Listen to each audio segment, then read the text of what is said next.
1 Corintios 1:18. Dice: porque la palabra de la cruz es locura a los que se pierden, pero a los que se salvan, esto es a nosotros, es poder de Dios. Pues está escrito: destruiré la sabiduría de los sabios y desecharé el entendimiento de los entendidos. ¿Dónde está el sabio? ¿Dónde está el escriba? ¿Dónde está el disputador de este siglo? ¿No ha enloquecido Dios la sabiduría del mundo? Pues ya que en la sabiduría de Dios el mundo no conoció a Dios mediante la sabiduría, agradó a Dios salvar a los creyentes por la locura de la predicación. Entonces, recordemos que en Corinto había gente de dos clases, gente pobre y había gente muy adinerada. Dentro de la gente muy adinerada se movían muchas filosofías y había mucha elocuencia. Pero el apóstol Pablo les habla a esos tan elocuentes y les dice que la sabiduría de Dios no consiste en esa habilidad humana de filosofar o de comprender muchas cosas, sino que la sabiduría de Dios radica en Jesucristo. Como ellos vivían en un medio en el que la filosofía era tan importante y donde la élite marcaba esas diferencias, nosotros conocemos, sabemos, somos los que hemos estudiado, somos los que pensamos, pero ustedes allá, los pobres, ustedes no saben nada. Y resulta que el apóstol les va a cambiar el panorama diciéndoles: ¿ustedes creen que porque son sabios humanamente conocen a Dios? No se sorprendan si estos que ustedes rechazan como pobres terminan conociendo la verdadera sabiduría de Dios. Porque a Él le agrada salvar por la locura de la predicación. Ustedes ven cómo reacciona la gente. Hay como una ceguera mental, ¿no? Un rechazo total a la palabra de Dios, a las verdades de Dios. Y están llenos de muchos argumentos. Yo creo que usted se ha sentado con más de una persona y se ha sorprendido de ver eso, de ver los argumentos que manejan, las filosofías, las teorías, la ciencia. Muchos nos hemos tenido que quedar callados frente a muchas de esas posiciones. Pero el apóstol Pablo sigue adelante y dice: porque los judíos piden señales y los griegos buscan sabiduría. La iglesia de Corinto estaba compuesta también no solo por ricos y pobres, también habían judíos y habían griegos. Los judíos buscan señales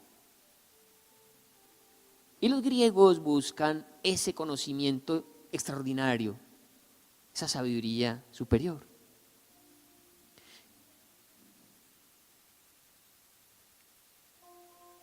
¿Por qué los judíos piden señales?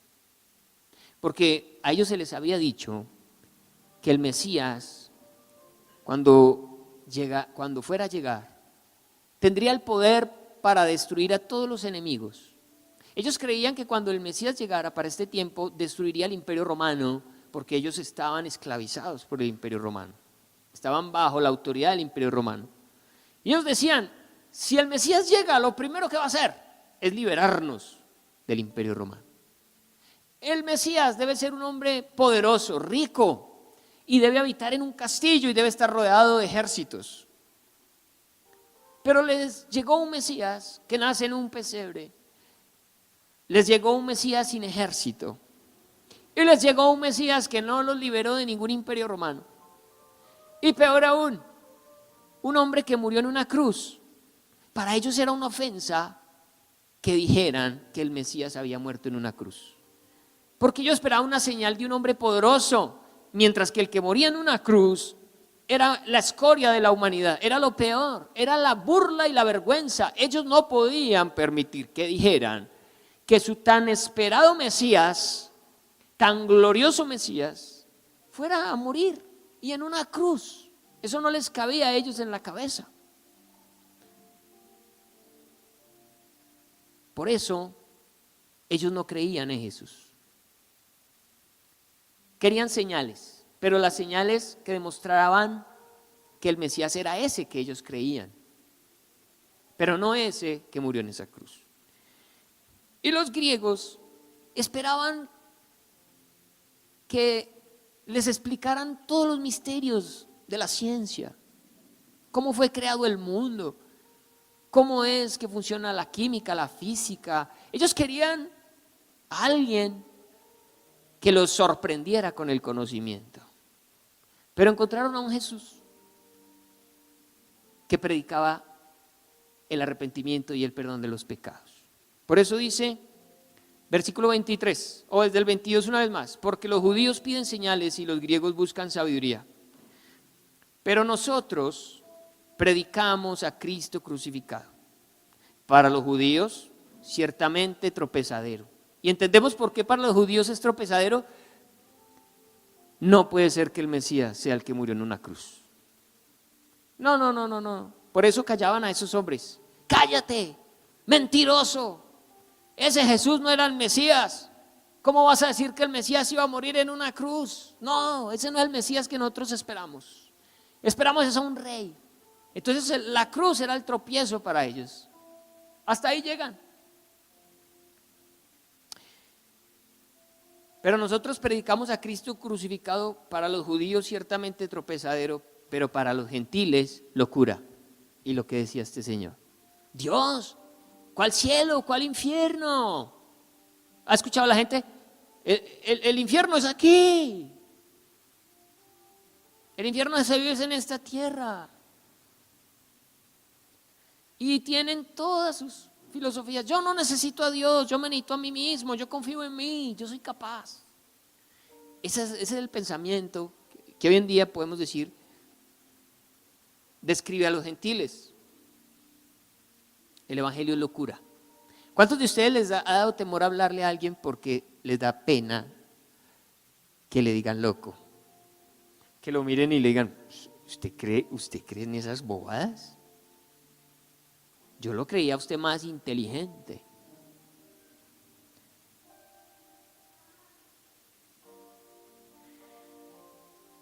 Versículo 24. Mas para los llamados, así judíos como griegos, Cristo, poder de Dios y sabiduría de Dios. ¿Saben? Solo los que tienen el Espíritu Santo de Dios, los llamados, logran ver en medio de la locura del evangelio que eso es verdad. Solo los que han sido llamados por Dios. Quizás una minoría, seguramente sí. Muchos son los llamados, pocos los escogidos. Leía a un escritor cristiano y él decía: preocúpese cuando el evangelio de Cristo sea aceptado por las multitudes. Preocúpese porque el evangelio no es algo que guste a las multitudes. El evangelio no le gusta a las multitudes porque las multitudes buscan lo que el mundo ofrece y el evangelio no ofrece nada en este mundo. Y muchas iglesias se llenan de gente porque están usando métodos y están usando palabras y están usando tácticas, estrategias solo para hacer que la gente venga. Entonces hay show y levantan unas tarimas con unas luces y con personas que se mueven y con pantallas y muchas veces se habla de todo menos de Cristo crucificado. Y a nosotros el Señor no nos llamó a hacer show. El apóstol Pablo no hacía show, él solamente hablaba de Cristo crucificado. Entonces hay preocupación cuando se habla que Estados Unidos, que el cristianismo en Estados Unidos es como un mar, como un océano, con 1 centímetro de profundidad. Sí, se ve extenso, pero no tiene nada de profundidad. Usted no se puede clavar ahí porque se descalabra. Apenas 1 centímetro de profundidad. Y los hombres han intentado mostrar el evangelio agradable a las personas. Y a veces usted y yo lo hemos hecho. Quizás por atraer a las personas. Les hemos mostrado un evangelio como chévere, como moderno, como de novela, como de película. Por temor a que nos rechacen. Pero, déjeme decirle, solamente hay una forma de predicar el evangelio, y es hablando de Jesucristo en la cruz.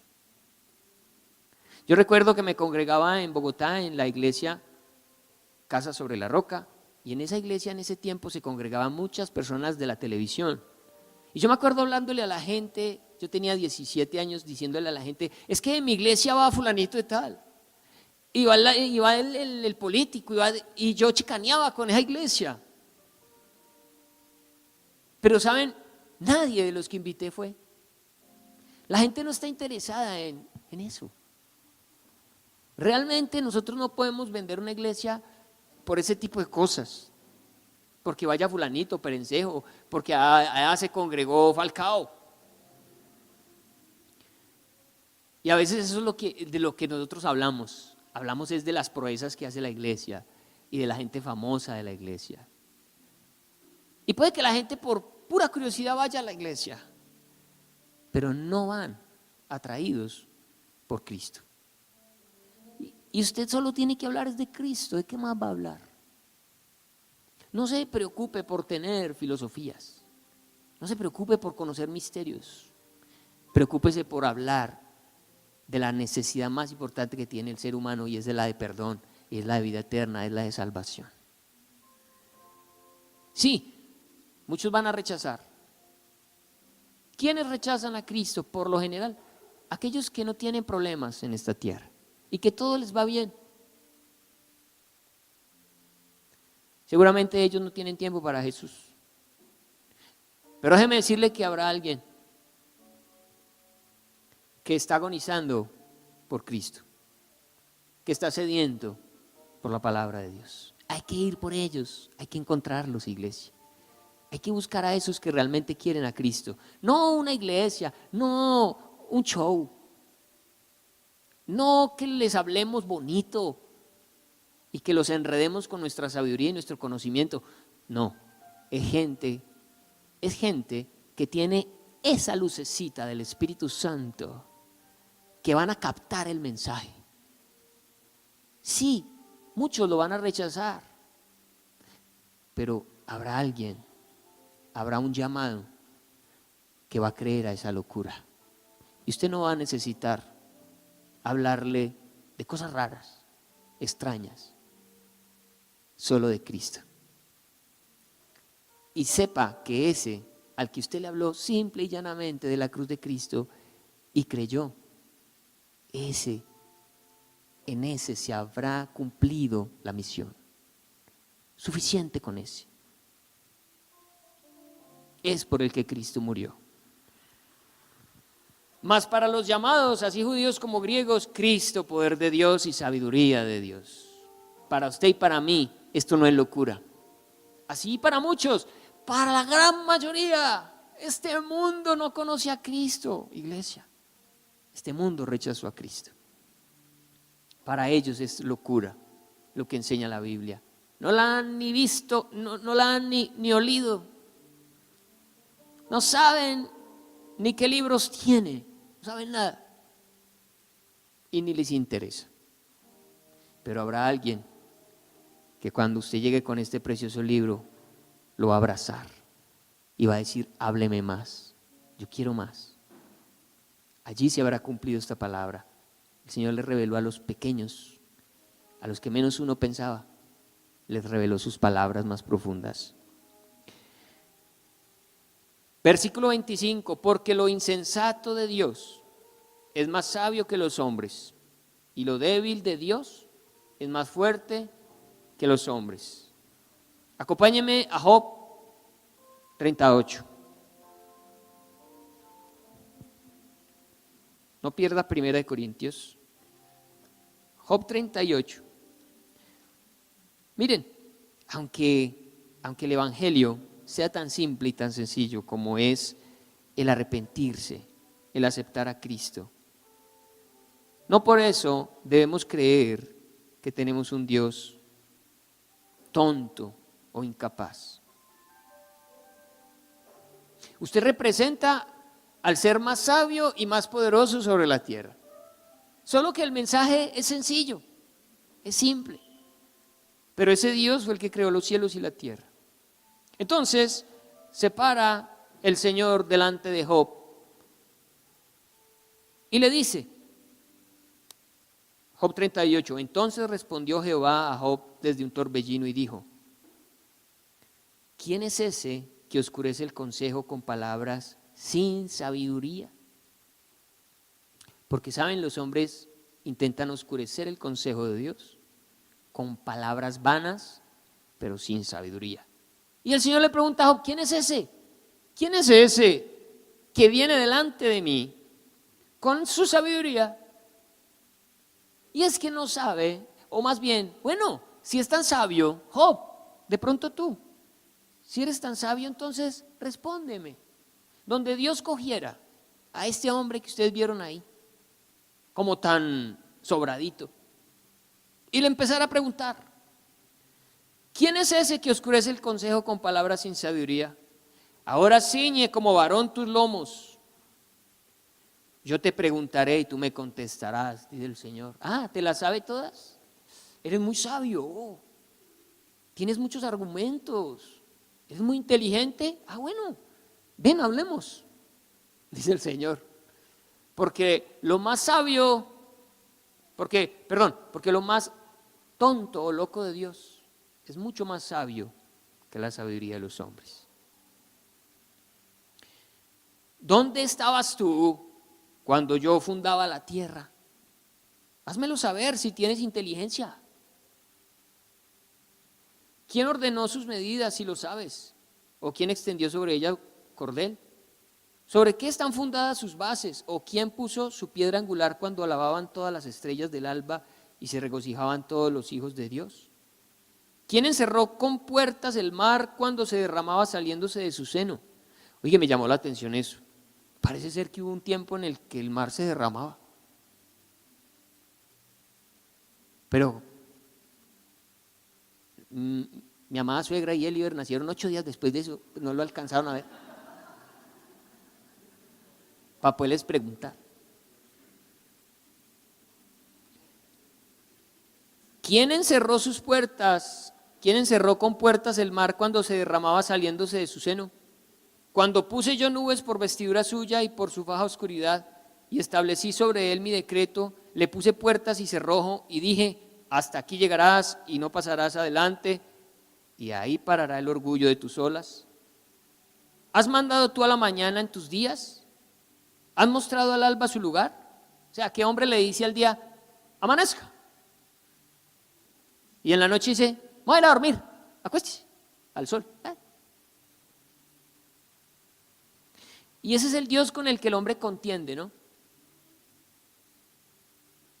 Y el hombre rascándose la cabeza para entender todos los misterios que tiene la naturaleza. Y todavía sí que le falta. Entre más aprende el hombre, más se da cuenta, más vacíos hay en su conocimiento. Y Dios coge a ese hombre y dice, bueno, hablemos entonces, a ver qué es lo que tanto sabes. Bien, volvamos, usted puede seguirlo leyendo y se da cuenta, son preguntas que nadie contesta. Dice, porque lo insensato de Dios es más sabio que los hombres, y lo débil de Dios es más fuerte que los hombres. Pues mirad, hermanos, vuestra vocación, que no sois muchos sabios según la carne, ni muchos poderosos, ni muchos nobles. Aquí le está diciendo a ese grupo de la iglesia de Corinto que no eran nobles, había gente que sí, había gente que era poderosa, había gente que era sabia, había gente que tenía dinero. Pero parece ser que en su gran mayoría eran personas sin dinero, sin mucho estudio y sin mucho poder. Parece ser que así es, y en realidad parece que así es. A las iglesias generalmente no va la gente que lo tiene todo en esta tierra. ¿Dónde está Shakira? ¿Dónde está? No, pues cualquiera de esos.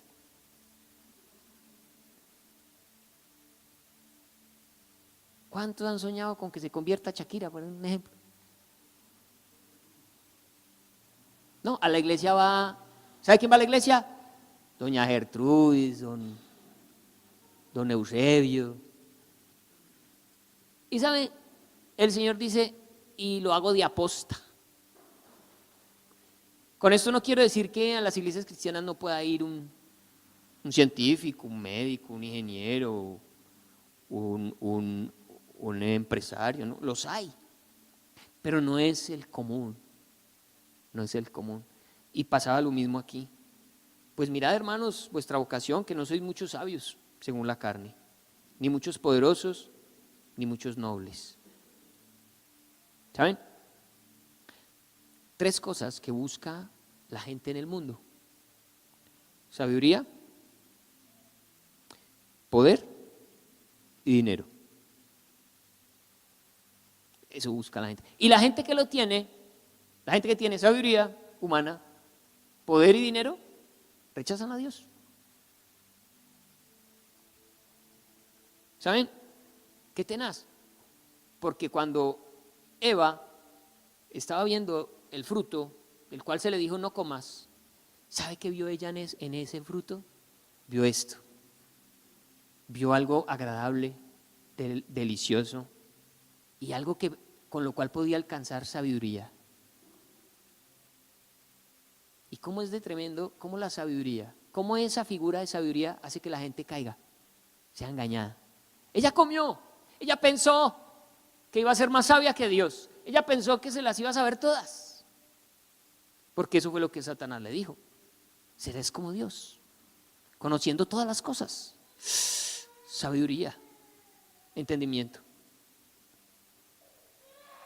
Pero es eso lo que le hace caer a Eva. Ojo, que tampoco estoy diciendo que usted tiene que ser un bruto, que usted no puede ir a la universidad, que usted no sepa. No, qué bueno que usted esté en la NASA, pero que usted en la NASA glorifique de Cristo.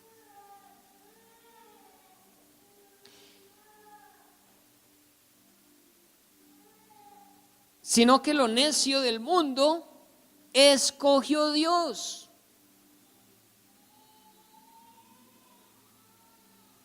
El Señor escogió fue lo necio, para avergonzar a los sabios, y lo débil del mundo escogió Dios para avergonzar a lo fuerte, y lo vil del mundo y lo menospreciado escogió Dios, y lo que no es, para deshacer lo que es, a fin de que nadie se jacte en su presencia. Acompáñenme, por favor, a Isaías 61.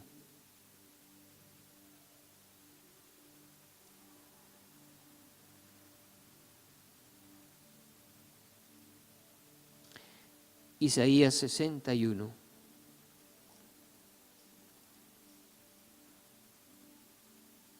Fue un texto que en Lucas el mismo Jesús leyó en voz alta y dijo: esto se escribió para mí, por mí. Y leyó esto: el Espíritu de Jehová el Señor está sobre mí, porque me ungió Jehová y me ha enviado a predicar buenas nuevas. ¿A quiénes? Es a los abatidos. Son los abatidos los que cuando escuchan de Cristo no tienen argumentos, no tienen filosofías. Un abatido dice: yo necesito a Dios. Yo requiero urgentemente a Dios. Yo no puedo seguir viviendo sin Dios. Y Cristo vino a predicarle a los abatidos, a vendar a los quebrantados de corazón, a publicar libertad a los cautivos y a los presos, apertura de la cárcel. ¿Qué personajes son esos?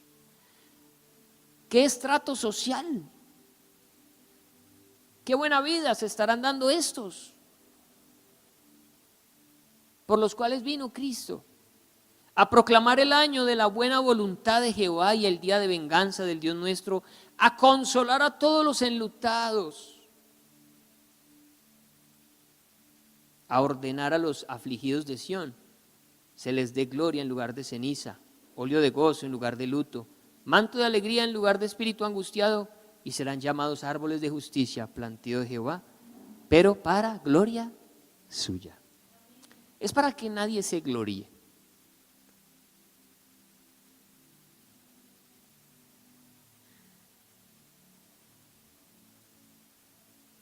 Regrese a 1 Corintios.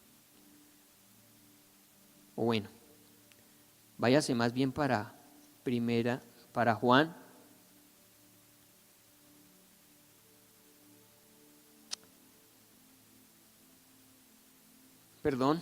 Lucas 14.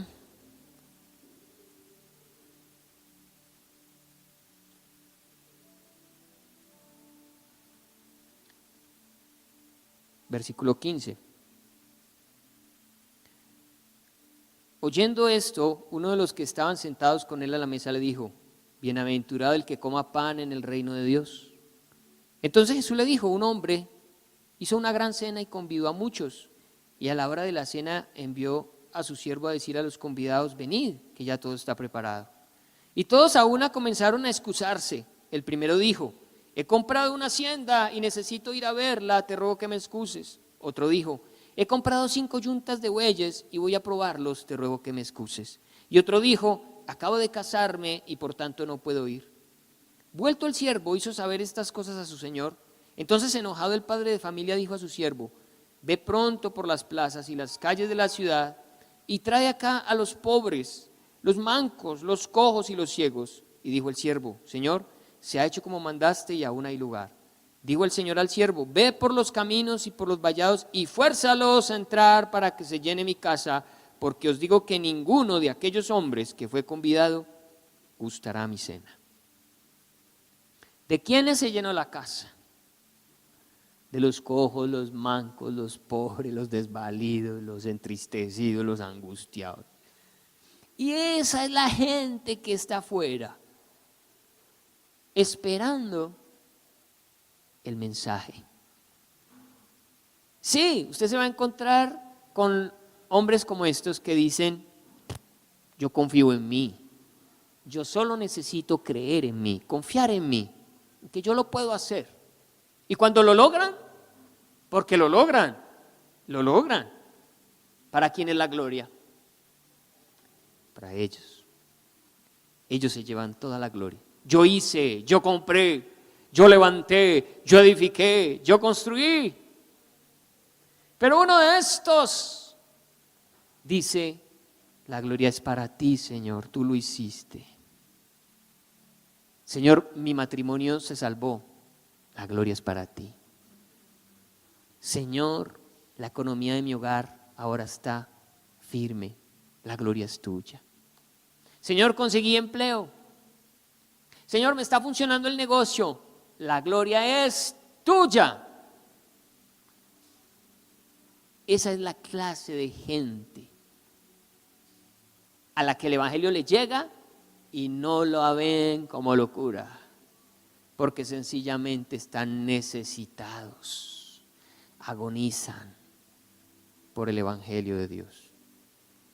Básicamente Isaías y Lucas muestran personas con una actitud humilde ante la cruz. ¿Ustedes vieron a este hombre con una actitud humilde ante la cruz? Burlándose de Cristo, de la Biblia, arrogante. diciendo es que yo no soy malo, es que yo no hago nada malo. O sea, luego decías, no, sí, yo sé que no soy tan bueno, pero no me voy a ir para el infierno. ¿Sabe? Alguien con una actitud humilde dice, Señor, yo te necesito. ¿Qué hay que hacer? ¿Qué hay que hacer, Señor? ¿A dónde voy? ¿A dónde me inscribo? Se necesita una actitud humilde para ir a Cristo. Y en la iglesia de Corinto estaban muchos así, con esa actitud humilde, necesitando de Dios. Pero habían otros inflados, sacando pecho, aprovechando su autoridad en el mundo para aprovecharse de los demás. Ahorita que vimos acerca de que los judíos piden señal, se me pasó algo que me llamó mucho la atención, porque cuando a alguien tú le predicas el evangelio, esas personas por lo general, los que aceptan a Cristo, no necesitan ninguna señal. ¿Cuántos de ustedes han visto que alguien hace un milagro en alguien, lo sana? Hizo una señal el Señor en esa persona, pero ¿esa persona se hizo cristiana? El Señor sanó a 10 leprosos y solo uno regresó a darle la gloria. El evangelio tampoco consiste en señales, porque aquellos que han de creer, creerán a la sencillez del mensaje de la cruz de Cristo. Muéstreme si Dios es Dios, decían los judíos. Muéstreme que ese Mesías si ese Jesús es el Mesías. Ahí lo que hay es una incredulidad terrible, y aunque vean el milagro, no van a entregar su vida a Cristo, porque no se trata de ver una señal, se trata de un corazón humilde. Y Jesús dice en Lucas capítulo 11, devuélvase un poquito ahí, acerca de esa generación. Lucas 11:29. Y apiñándose las multitudes comenzó a decir, esta generación es mala, demanda señal. Pero señal no le será dada, sino la señal de Jonás. Bueno, ¿y cuál es esa señal? Yo me sé por la señal de la Santa Cruz. Pero ¿cuál es la señal de Jonás? Sigamos leyendo. ¿A qué se refiere Jesús? La única señal que mueve el corazón del que se va a convertir a Cristo. Porque así como Jonás fue señal a los ninivitas, también lo será el Hijo del Hombre a esta generación. La reina del sur se levantará en el juicio con los hombres de esta generación y los condenará, porque ella vino de los fines de la tierra para oír la sabiduría de Salomón, y aquí, más que Salomón, en este lugar. Los hombres de Nínive se levantarán en el juicio con esta generación y la condenarán, porque, aquí está la respuesta, a la predicación de Jonás, ¿qué? Se arrepintieron. Jonás no hizo ningún milagro. Jonás caminó 3 días por Nínive diciendo, arrepiéntanse, porque si no se arrepienten, Dios los va a castigar. Y la gente de Nínive no salió a decirle, sí, haga un milagro pues. Muestre que usted viene de parte de Dios. Jonás no hizo ninguna señal. Solamente dijo, arrepiéntanse para que no sean destruidos. ¿Y qué dice la Biblia? 120,000 personas que habitaban en Nínive se arrepintieron. Ayunaron ellos y pusieron a ayunar a los animales. Creyeron que venía un juicio y se arrepintieron y pidieron perdón. Y Jesús dice, es lo único que yo aspiro que ocurra también en medio de ustedes, que cuando escuchen el mensaje se arrepientan. Dígame, ¿habrá un milagro más extraordinario que ver a alguien salvo? ¿De qué le sirve a una persona estar en silla de ruedas, salir caminando para luego irse al infierno? De nada. Valoremos la salvación. Valoremos cuando alguien diga: yo creo en Cristo Jesús, yo quiero entregar mi vida a Cristo, yo quiero cambiar, yo necesito a Cristo. Iglesia, ese es el más grande y extraordinario milagro que podemos nosotros desear. No significa que entre nosotros el Señor no vaya a sanar a alguien, amén. No significa que el Señor haga milagros, lo va a hacer, lo va a hacer, lo ha hecho, lo seguirá haciendo. Pero nosotros no nos podemos fundamentar en que ocurra un milagro para que alguien crea. Se necesita que ese alguien tenga un corazón humilde para aceptar la locura del Evangelio. Y no te preocupes, ¿rechazaron el mensaje? Tú cumpliste tu tarea. Tú fuiste ese Jonás que dijo: arrepiéntase. Si la otra persona no lo quiso hacer, tú habrás salvado tu responsabilidad delante de Dios. Pero hagámoslo. No se necesita mucha sabiduría, iglesia. Solo se necesita que se lo digas a la persona correcta.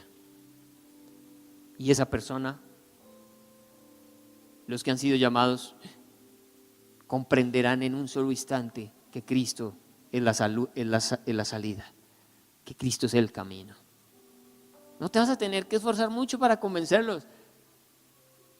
¿Cuántos se preocupan cuando invitan a alguien? Ay, ojalá toquen hoy el poderoso de Israel, para que éste quede bien sorprendido de lo bacana que es la iglesia. Ojalá hoy el pastor se eche una predica esas bien tenaz, para que éste crea.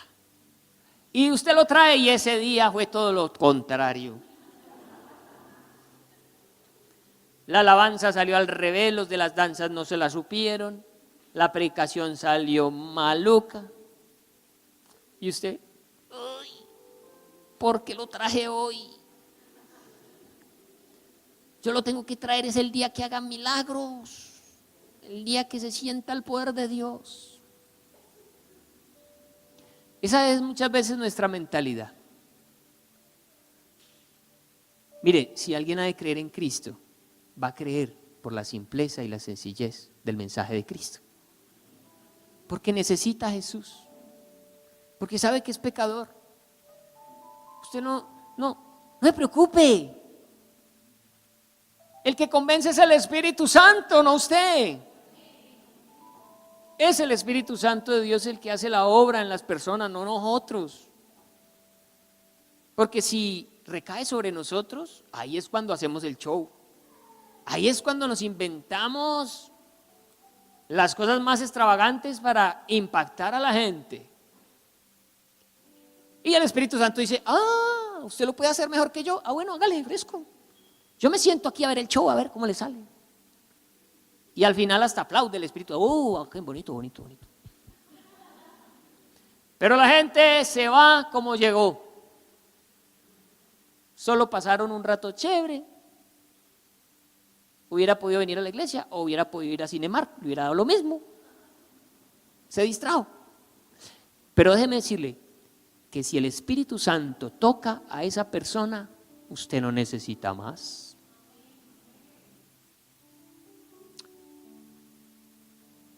Y en eso consiste el Evangelio. Esa es la locura del Evangelio. Así es.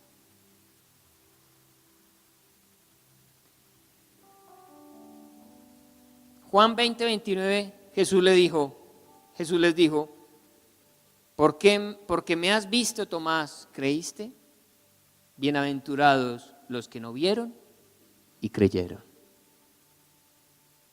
A nosotros no nos tocó ver a Cristo, no nos tocó tocarlo, no nos tocó poner nuestro dedo en la llaga, y hemos creído en Él.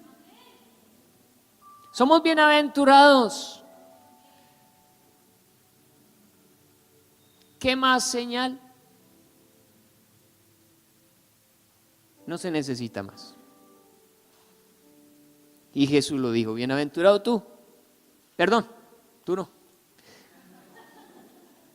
Bienaventurados los que van a creer sin ver ninguna señal, nada. ¿De dónde sale esa fe?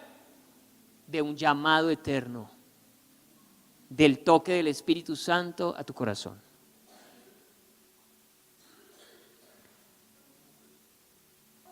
Terminemos. 1 Corintios.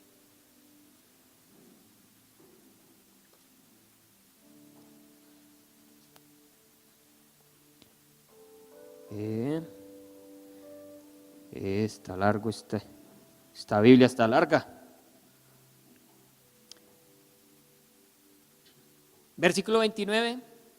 Todo esto es a fin de que nadie se jacte en su presencia. Nadie puede llegar delante de Dios a decirle, ah, Señor, con razón me salvaste, si es que yo soy lo más santo, es que yo soy lo más puro, yo soy lo más educado, yo estudié en Harvard. Y el Señor se levanta que figuras del cartucho, muecos y todo, y glorifican el nombre de Dios. Mas por Él estáis vosotros en Cristo Jesús, el cual nos ha sido hecho por Dios sabiduría, justificación, santificación y redención, para que, como está escrito, el que se gloría, gloríese en el Señor. Y terminamos. Así que, hermanos, cuando fui a vosotros para anunciaros el testimonio de Dios, no fui con excelencia de palabras o de sabiduría. ¿Será que el apóstol Pablo tenía excelencia de palabra y sabiduría? Sí, era muy estudiado. Si él hubiera querido sorprender a los griegos, dejarlos boquiabiertos, él lo hubiera podido hacer. Él tenía con qué. Él había sido educado en las mejores universidades de su tiempo, sus padres tenían dinero suficiente para eso, él ocupaba un alto rango en el Imperio Romano, no era cualquiera. Pero él dice, no, a la hora de hablar de Cristo, yo no necesito sacar mis títulos. Yo no fui con excelencia de palabras o de sabiduría, pues me propuse no saber entre vosotros cosa alguna, sino a Jesucristo y a este crucificado. ¿Qué necesitas tú para predicar al Señor Jesucristo? Hablar de la cruz de Cristo, hablar de lo que Él hizo en la cruz. Muchos dicen, no, pastor, yo no soy capaz de hablarle a nadie porque es que yo apenas yo no conozco la Biblia. Ay, ¿cómo que no? Tú ya sabes, tú ya conoces lo que es el perdón, tú ya fuiste redimido. ¿Será que no es suficiente? Es suficiente, iglesia. Sí, seguramente te harán preguntas, pero ¿qué les vas a decir? Espéreme aquí, yo voy a averiguar y vengo y le cuento. Pero ese que te haga esas preguntas, asegurémonos de que no quiere pelear. No es ese que está tratando de demostrar que tiene razón y que usted no sabe. Si usted detecta eso, dígale, bueno, ay, Dios lo bendiga, nos vemos. Pero si usted detecta ese que le dice, ay, venga, dígame más, despelúquese por ese. Averigüe lo que tenga que averiguar. Haga lo que sea porque ese es salvo. Ese necesita el mensaje de Dios. Pastor, es que yo oro y no resucito muertos. ¡Fresco! Usted necesita es decir a esa persona que Cristo murió por él.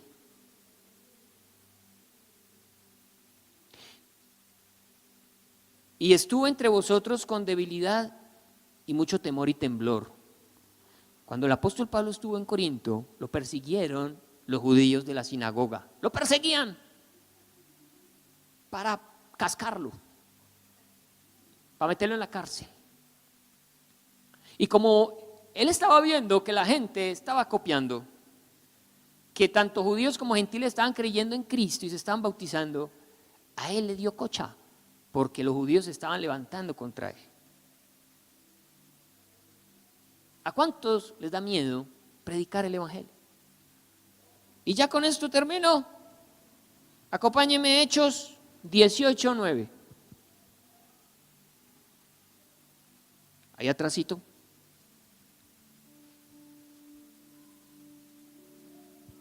Todos los que por este tiempo han tenido temor. Del rechazo, de la vergüenza. Quizás porque usted dice, ¿y yo cómo voy a predicar de un Cristo que da empleo y yo soy un desempleado? Y todas esas cosas nos hacen quedarnos callados. Pero el Señor Jesucristo nos dice lo que le dijo al apóstol Pablo en esa ocasión, Hechos 18:9. Entonces el Señor dijo a Pablo en visión de noche: no temas, no temas. Ahora, eso se lo está diciendo en Corinto, iglesia. Ese es el contexto, léaselo y verá. No temas, sino habla y no calles. Iglesia, no temas, habla, no calles. Porque yo estoy contigo. El Señor está con usted. Y ninguno pondrá sobre ti la mano para hacerte mal, porque yo tengo mucho pueblo en esta ciudad. Yo tengo mucha gente afuera esperando la salvación. Manizales tiene mucha gente hoy, a esta hora de la noche, esperando ser salvos. El Señor ya los tiene escogidos. Quizás usted siempre se ha encontrado con el maluco, con el aburridor, con el que se burla de usted, pero fresco, siga buscando, porque por ahí hay uno que está esperando que usted le hable de Cristo. No tema, hay muchos que todavía no conocen de Cristo en esta ciudad. Háblele con la sencillez de la palabra, con el amor que puede haber en usted. Imagíneselo en el infierno y eso sea suficiente para usted decir, no, yo le tengo que hablar. Yo tengo que decirle que hay una esperanza, que hay salvación. Y si se burlan de usted, bueno, pero hábleles. Y ni mi palabra, terminamos, 1 Corintios 2:4, y ni mi palabra ni mi predicación fue con palabras persuasivas de humana sabiduría, sino con demostración del Espíritu y de poder. La demostración más grande del Espíritu es convencer al que sea. El poder más extraordinario que usa Dios es cuando salva la vida de otra persona. Qué maravilloso es ver a Dios obrar con ese poder. Cuando ese que usted, por el que usted no daba un peso, termina glorificando al Señor. Ese que usted ya había perdido toda esperanza. Pero saben, hay poder en Cristo Jesús, hay poder en su Espíritu, hay poder en sus palabras. Él puede hacer la obra. Él puede convertir ese esposo, esa esposa, ese hijo, ese sobrino, ese vecino, esa abuela, ese tío. El Señor va a respaldar nuestras palabras con ese poder. Hablemos de Él. Para que vuestra fe no esté fundada en la sabiduría de los hombres, sino en el poder de Dios. Amén. Tú tienes que fundamentar tu fe, no en lo que tú sabes, en qué tan hábil eres, ni siquiera en cuántos dones espirituales tienes, porque ni siquiera nos podemos apoyar en nuestros dones. No es que yo soy capaz, yo puedo. No, confía solo en Dios, que Dios haga la obra, que Dios opere, que Dios toque, que Dios salve. Amén. Pongámonos de pie.